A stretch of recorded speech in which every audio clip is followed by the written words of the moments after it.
The online Christian apologetic space is exhausting, and after an entire year longer of obsessing over every piece of content that I could get my hands on regarding Christian apologetics, I am seriously sick and tired of it all. Whether it was Catholic, Orthodox, Protestant, evangelical, and everything in between, I was watching it. I was watching one too many debates, watching way too many videos from people such as Trent Horn, Jay Dyer, Redeemed Zuma, and so many other people, spending more time watching their videos than with my own family, spending more time engaging and talking about topics regarding Christianity that didn't really ultimately matter, at least when you compared those things to what did matter, to other things such as actually getting out of my room and visiting a church, actually looking at a real person and talking about these ideas. And what I found is that in one interaction with a real person in real life, making eye contact, talking about these topics, talking about Christianity, I would make more progress.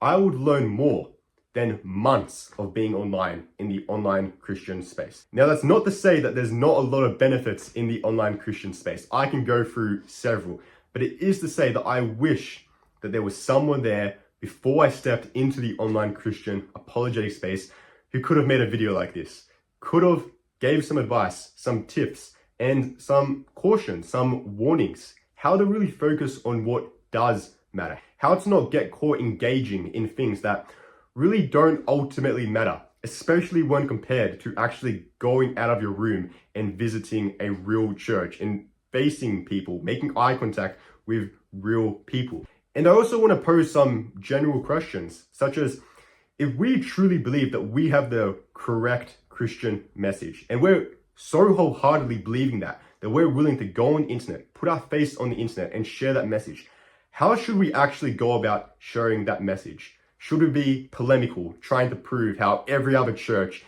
every other understanding of Christianity is wrong and how we're so much better and we have such a better understanding? Or is there a more meaningful, a more purposeful way of going about that is actually going to bring more people to what you believe the true, correct Christian faith is? Let's explore those questions. In the book of John, chapter 1, we read a story about Jesus, who in finding Philip, says to Philip, "Follow me." Philip then goes and finds Nathaniel, also known as Bartholomew, and says to Nathaniel, "Hey, we have found him of whom Moses in the law and also the prophets wrote, Jesus of Nazareth, the son of Joseph." Philip is saying to Nathaniel, we have found the one to come, the Messiah, the Christ, the one who we have been searching for our entire lives. How do you think Nathaniel responds? He should be excited, ecstatic. This is someone who he's been looking for a huge part of his life. He responds, what good can come out of Nazareth? But what I really want to focus on here, what I really want my point to be here, is how Philip responds to Nathaniel. What Philip says in response to what Nathaniel says, which is, what good can come out of Nazareth? He says 3 words. And it's these 3 words that I believe are some of the best pieces of advice that anyone could be given when it comes to the Christian experience, when it comes to specifically looking for the true Christian faith, going about and looking at the Catholic, the Orthodox, Protestant, evangelical churches. It's these 3 words that need to be the foundation of the entire discernment process. 3 very simple words: come and see. Philip could have said anything, but he chose to say to Nathaniel, if you doubt that Jesus is the one to come, the one we've been waiting for, that he is the Christ, well, come and see with your own eyes. And so it's these 3 words that should be applied to the church, because the church is equal to Christ. We read in the New Testament that the church is the body of Christ, the pillar of truth. If the advice given to Nathaniel from Philip, who doubts whether Jesus is the one to come, that the true living God, is, well, come and see with your own eyes, then it also applies to the church. If you're doubting whether a specific church is the true church, come and see with your own eyes. You can dive into all the theology you want. You can spend hours on the internet talking about church history, bringing up 30 million different church father quotes from 2,000 years ago. But until you've actually got off your butt, stepped out of your room, and visited a church, whether it's Catholic, Orthodox, Protestant, evangelical, whatever, till you've engaged in real life actions of showing that you're not just going to say by your mouth, hey, I'm interested in Christianity, but by your actions. Until you actually do that, you won't get anywhere.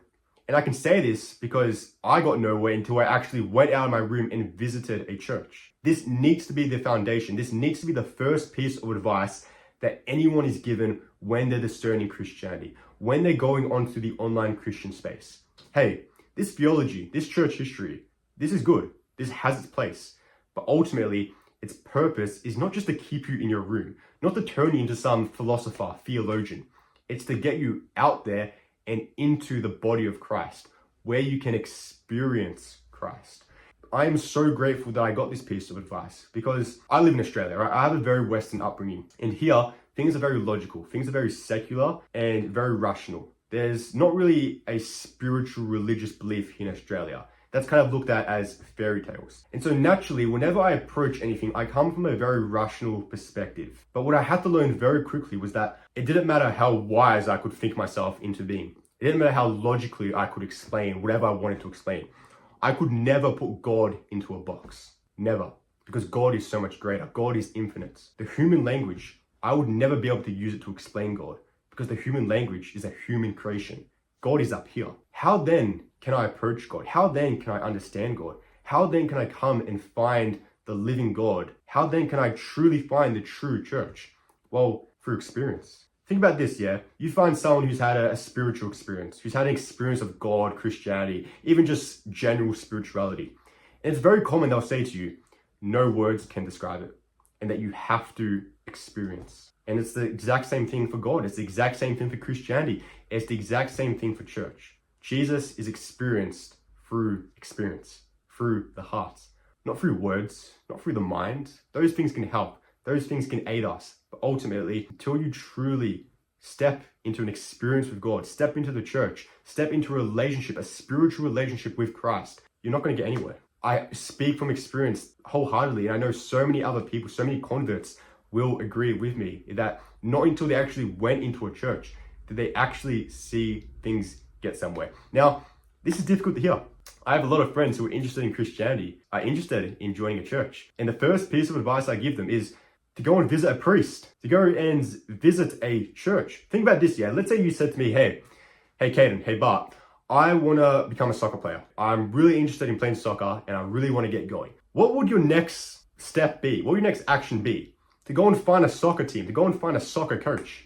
And so if that's true for a sport, which is just a thing of this world, how much more true is it for Christ, for Christianity, for the living truth? If you want to be a soccer player and you go join a soccer team and find a soccer coach, well then if you want to be a Christian, go and find a church. Go and speak to a priest.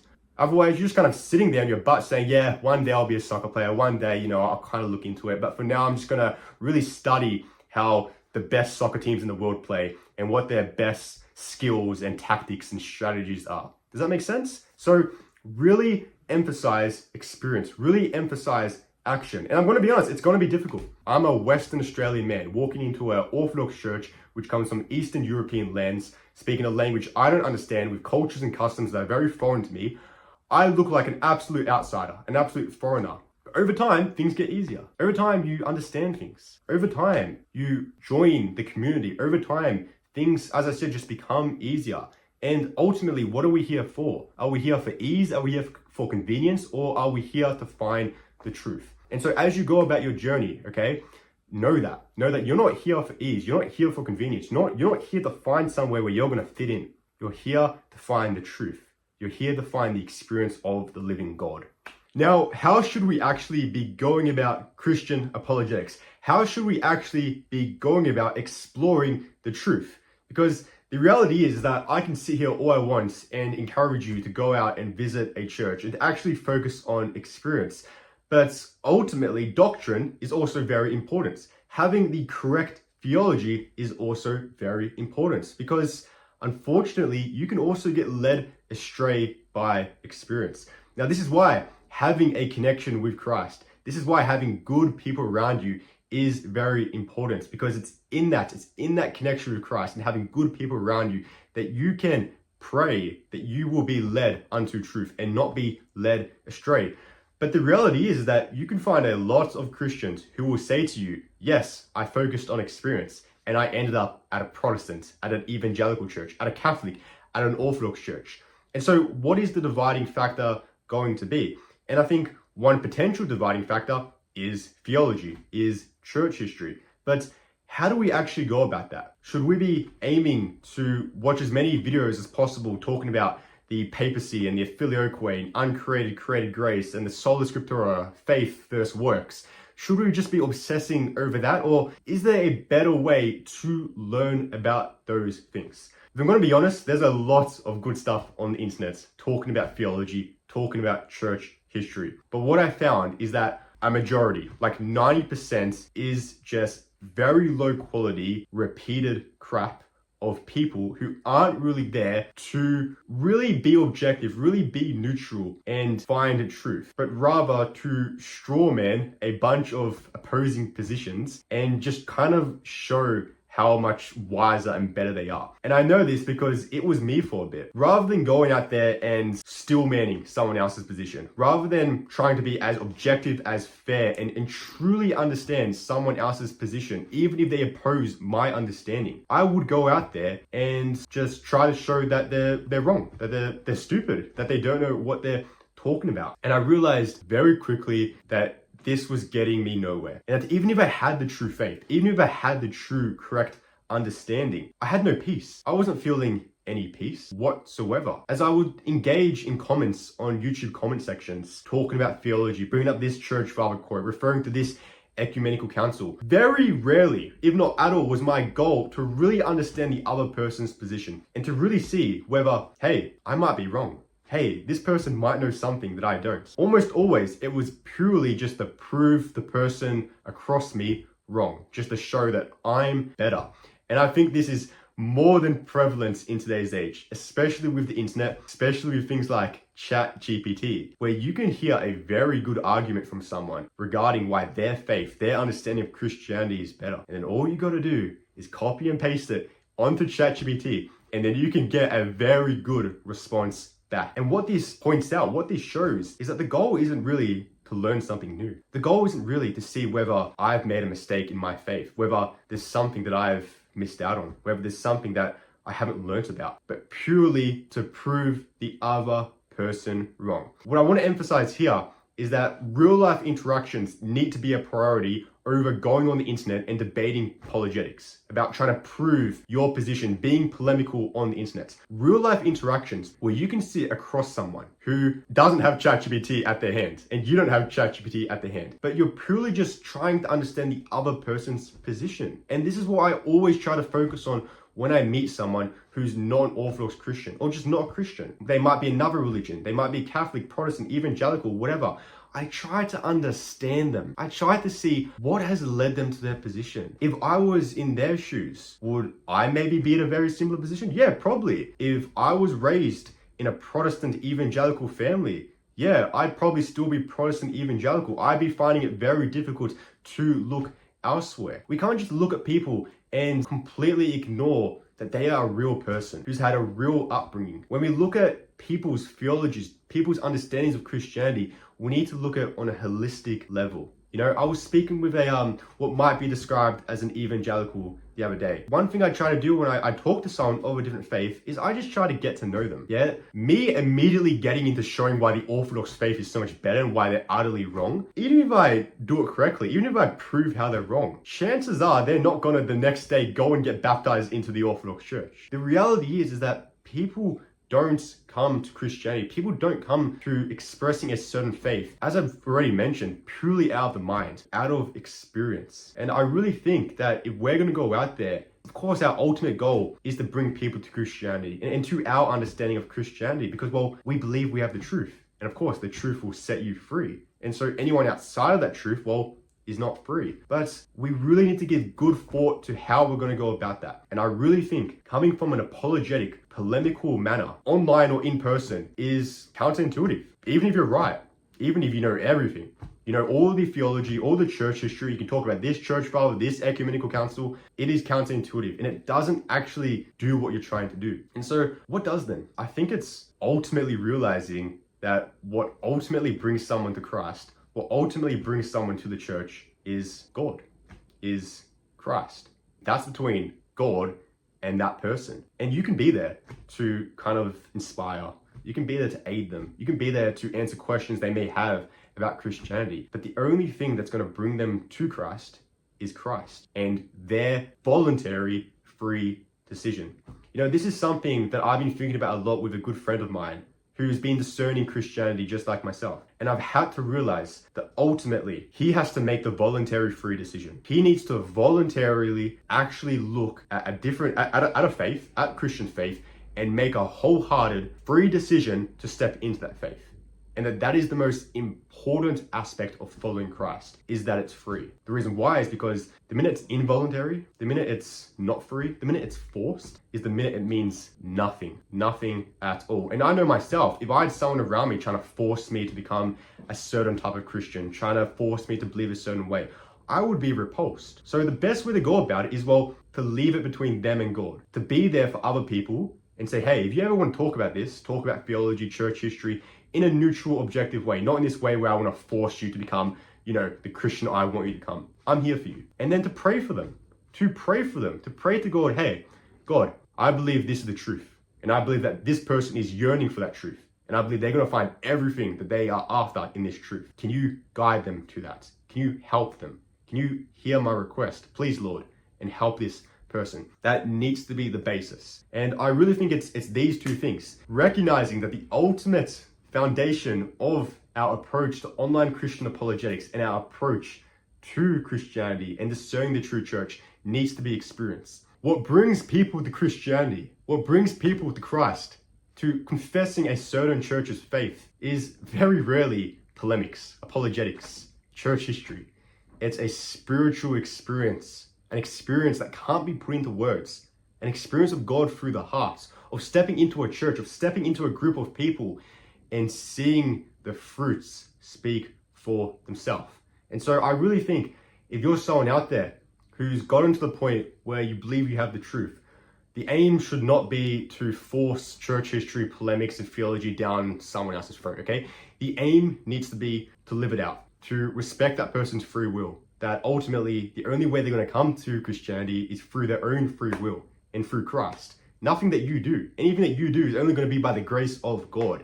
It's respecting that, it's living it out, and it's praying for them. And so these things I really wish I was told when I first stepped into the online Christian apologetics space. I want to make it very clear. I love Christian apologetics. I love talking about theology, church history, ecumenical councils, church fathers.